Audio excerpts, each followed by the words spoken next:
जब घर पर कोई नहीं होता है तो मेरी सौतेली माँ अपने नौकर को अपने कमरे में बुला लेती थी। मम्मी और नौकर दोनों एक साथ कमरे में लगभग 2 घंटे तक अकेले रहते थे।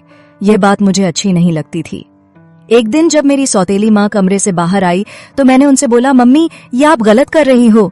सौतेली माँ बोली, क्या मतलब है तुम्हारा? मैंने कहा, तुम और नौकर दोनों एक साथ कमरे में जो रंगर मनाते हो मुझे सब पता है। अगर ये बात पापा को पता चल गई तो वह आपको घर से निकाल दें।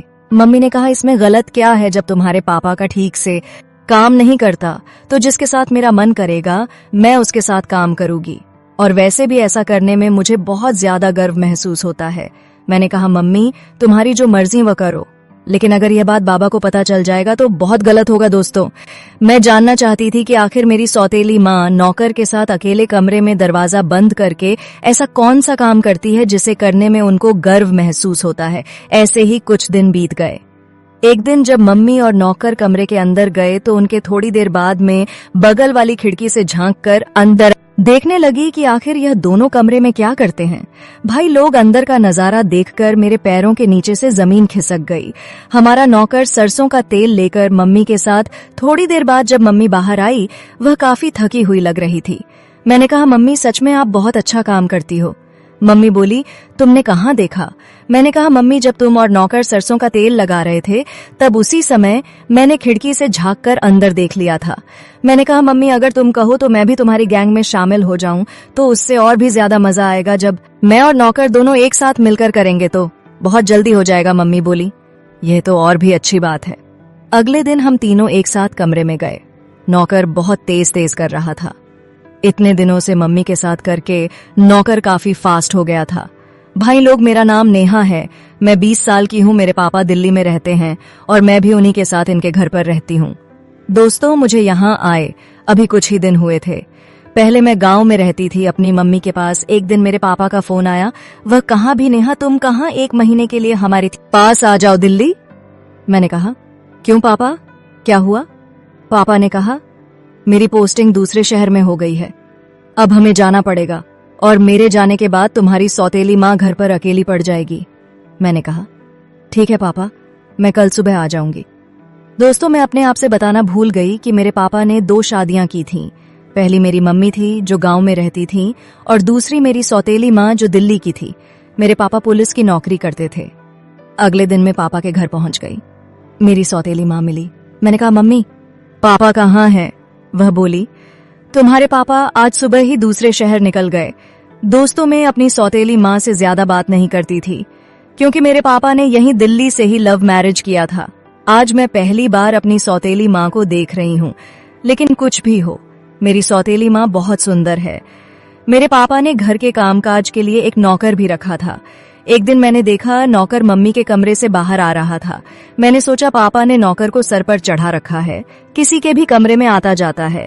उसके थोड़ी देर बाद ही मेरी सौतेली माँ भी उसी के पीछे पीछे बाहर आ रही थी। यह देखकर मैं शौक रह गई। सौतेली माँ और नौकर आपस में खूब मजाक मस्ती करते थे। मैंने तुरंत पापा को फोन किया और कहा, अच्छा पापा, जब मैं यहाँ आ गई हूँ तो इस नौकर का क्या जरूरत है?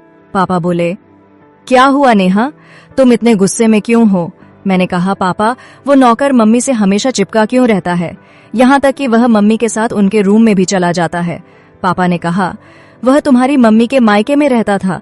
जब मैं तुम्हारी मम्मी से शादी करके यहाँ ला रहा था तो वह भी हमारे साथ आ गया था। वह सीधा आदमी है, तुम टेंशन मत लो। मैंने कहा, ठीक है पापा, और फोन रख दिया। एक दिन मम्मी मुझसे बोली, नेहा नौकर मार्केट जा रहा है, तुम भी उसी के साथ चले जाओ, थोड़ा सामान लाना है। मैं भी नौकर के साथ चली गई। उसने 10 किलो गाजर और 10 किलो आम लिया। फिर हम वापस घर आ गए। मैंने मम्मी से बोला, मम्मी इतनी सारी गाजर और इतने सारे आम का क्या काम है? तो मम्मी बोली, अभी नहीं, समय आने पर तुम्हें सब पता चल जाएगा। अब मैं भी अपनी सौतेली माँ के आगे पीछे घूमने लगी। मुझे धीरे धीरे यहाँ 1-2 महीना होने वाले थे। मैं सुबह सोकर उठी। मैंने देखा नौकर और मेरी सौतेली माँ दोनों आपस में कुछ बातें कर रहे हैं। मैं दीवार के पीछे से छुपकर उनकी बातें सुनने लगी। नौकर बोल रहा था, मैडम इस बार सरसों का तेल थोड़ा ज्यादा इस्तेमाल करेंगे तब और भी अच्छा लगेगा। वह बड़ी अजीब सी बात कर रहा था। अब मुझे अपनी सौतेली माँ के ऊपर शक होने लगा था कि कहीं मेरी सौतेली माँ इस नौकर के साथ कुछ गलत तो नहीं कर रही है। फिर एक दिन मम्मी ने मुझे बाजार से कुछ सामान लाने को भेज दिया। मैं सामान लेकर आ गई। मैंने देखा मम्मी घर में नहीं थी और नौकर भी गायब था। जब मैं उन्हें खोजते हुए पीछे वाले कमरे के पास पहुंची तो मैंने खिड़की से झांक कर अंदर देखा तो मम्मी और नौकर कमरे के अंदर थे। वह दोनों ढेर सारे आम और गाजर काट रहे थे। मम्मी दरवाजा खोली में अंदर आई। मैंने कहा, मम्मी ये क्या कर रही हो? मम्मी बोली, हम लोग आम और गाजर का अचार बनाते हैं और यह नौकर उसे बाजार में बेचकर मुझे पैसे लाकर देता है। मैंने कहा, वाह मम्मी, यह तो बहुत सही दिमाग लगाया आपने। अगर मैं भी आप दोनों के साथ मिलकर करूंगी तो और जल्दी काम होगा।